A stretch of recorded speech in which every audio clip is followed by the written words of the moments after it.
દિવસમાં એકવાર ગમે તે સમયે સાંભળો નારાયણ કવચ. શ્રીમદ ભાગવતના 6ઠ્ઠા સ્કંદના 8મા અધ્યાયમાં શ્રી નારાયણ કવચ ત્વષ્ટા ઋષિના પુત્ર વિશ્વરૂપ ઇન્દ્રને કહે છે.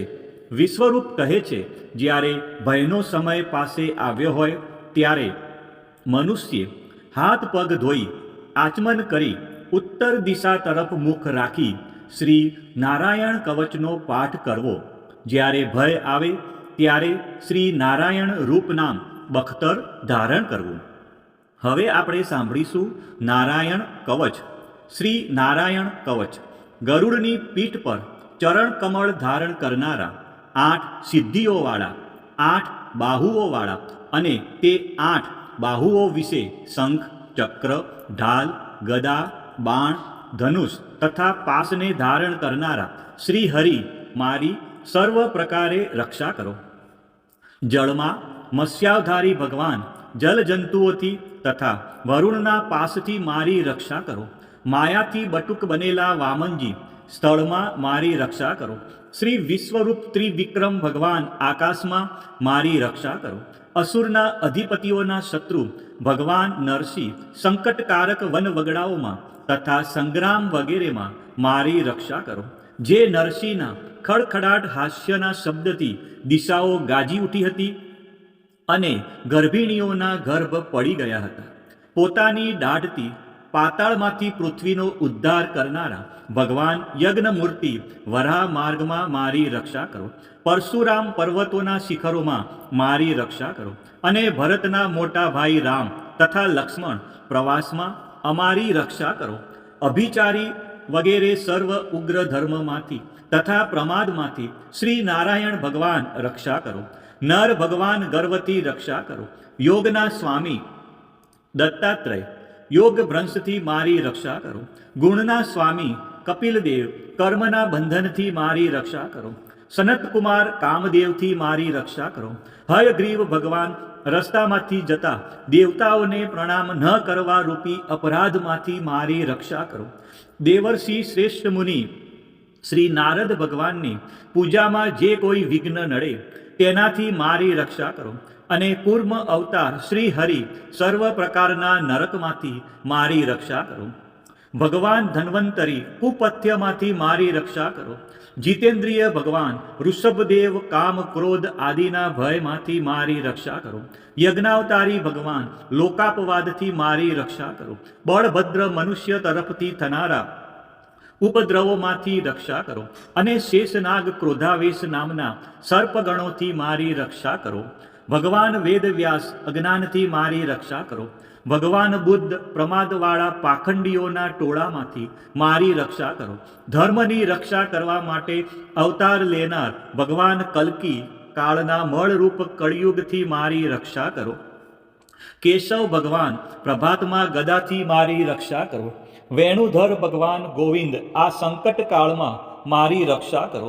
ઉદાત્ત શક્તિ શ્રી નારાયણ ભગવાન પ્રાહન કાળમાં મારી રક્ષા કરો. અને ચક્રધારી ભગવાન શ્રી વિષ્ણુ મધ્યાહન કાળમાં મારી રક્ષા કરો.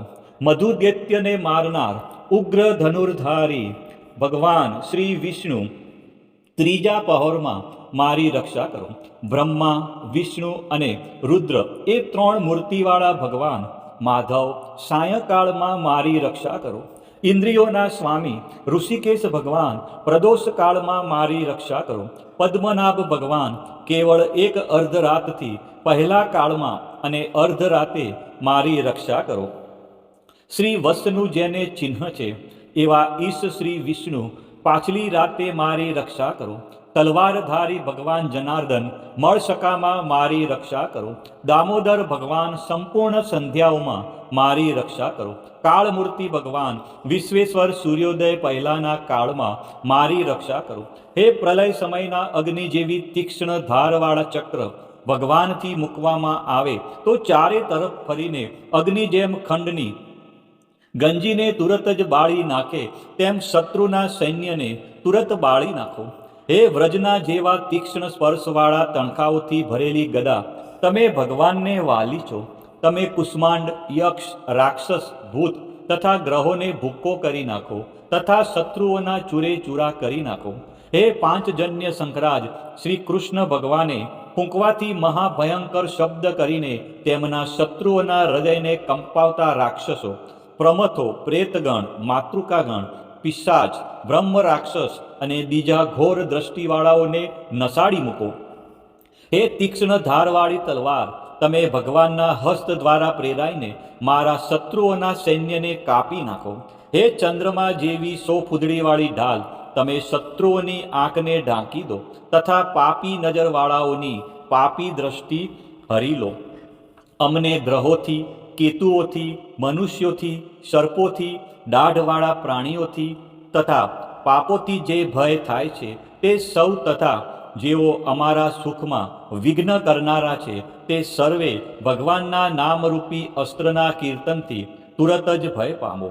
બૃહદ તંત્ર વગેરે સામના સ્ત્રોતોથી સ્તુતિ કરાતા વેદમય તથા સમર્થ ગરુડ ભગવાન સર્વ સંકટોમાં મારી રક્ષા કરો તથા વિશ્વકસેન ભગવાન પણ પોતાના નામો લેવા વડે સર્વ સંકટોમાંથી મારી રક્ષા કરો.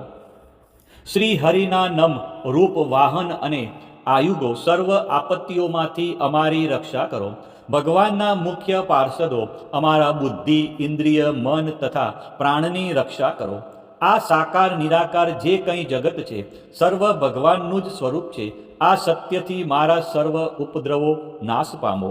અભેદ દ્રષ્ટિવાળા મનુષ્યોને ભગવાન પોતે ભેદરહિત જોવામાં આવે છે તો પણ તે પોતાની માયાથી આભૂષણો, આયુધો તથા ચિહ્ન નામની શક્તિઓને ધારણ કરે છે. તે સત્ય પ્રમાણ વડે જ સર્વજ્ઞ તથા સર્વવ્યાપક ભગવાન શ્રી હરિ સર્વ પ્રકારના રૂપો વડે સર્વદા અમારી રક્ષા કરો. નામની ગર્જનાથી લોકોના ભયનો નાશ કરનાર તથા પોતાના દિગ્ગજ ઝેર, શસ્ત્ર, પાણી, વાયુ, અગ્નિ વગેરેના પ્રભાવે ગળી જનાર નરસિંહ ભગવાન દિશાઓમાં, ખૂણામાં, ઊંચે, નીચે, અંદર, બહાર તથા ચૌતરફ અમારી રક્ષા કરો. હવે આપણે સાંભળીશું શ્રી નારાયણ કવચનું ફળ કથન. વિશ્વરૂપ કહે છે, હે ઇન્દ્ર, આ નારાયણ કવચ તમારી આગળ કહ્યું જે ધારણ કરવાથી તમે શ્રમ વિના અસુરોના અધિપતિઓને જીતશો. આ નારાયણ કવચને ધારણ કરનારો મનુષ્ય નેત્રથી જેના તરફ જુએ અથવા તો પગ વડે જેને જેને અડકે તે તુરત જ ભયમાંથી છૂટે છે. આ નારાયણ કવચ ભણનાર પુરુષને કોઈ દિવસ રાજાઓ તરફથી, ચોર તરફથી, ગ્રહો થકી, વ્યાઘ્ર આદિ તરફથી તથા બીજા કોઈ તરફથી ભય રહેતો નથી. શ્રી નારાયણ કવચ સમાપ્ત. બોલો શ્રી વિષ્ણુ ભગવાનની જય. આ જ પ્રમાણે દિવસમાં એકવાર શ્રી નારાયણ કવચનો પાઠ અવશ્ય સાંભળવો.